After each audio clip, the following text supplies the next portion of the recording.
Balak balabar kawat burinya, timnas Indonesia anu dipimpin ku pelatih Sintayong ti Korea Selatan, dipastikan batal ngilu Piala Dunia AFF U20 tilu 2022, anu bakal lumangsung di Kamboja, dina 14 dugi ka 20 genep Februari.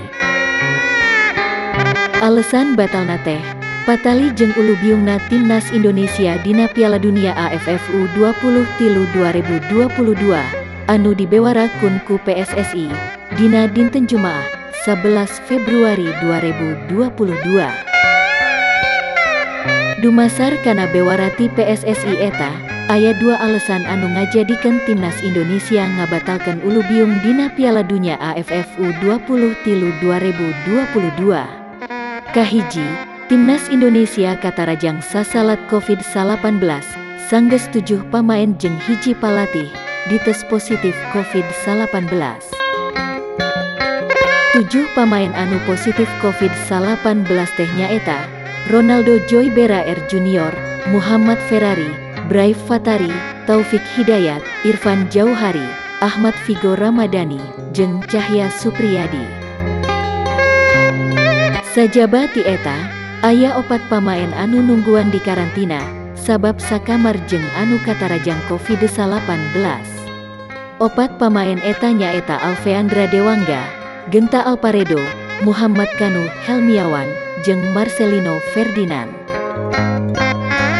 Alasan kadua, 3 pamain tatu, nyaeta Gunansar Mandowen, Ramai Rumakik, jeung Muhammad Iqbal. 3 pamain eta ngalaman tatu nalika nguatkeun klubna masing-masing dina Liga Hiji 2020 hiji 2022.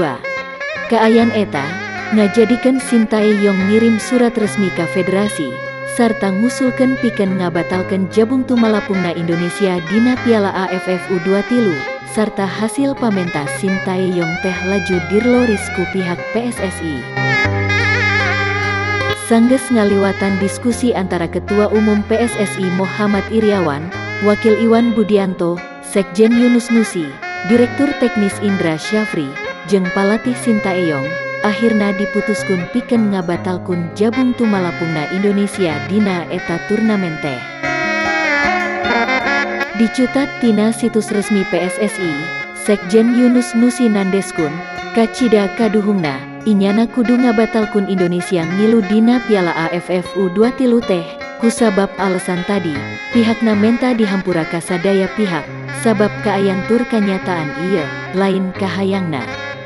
Jeung inyana ayeuna tigin dina nyagerkeun para pamain nu katarajang ku COVID-19, kalawan pamain nu tatu.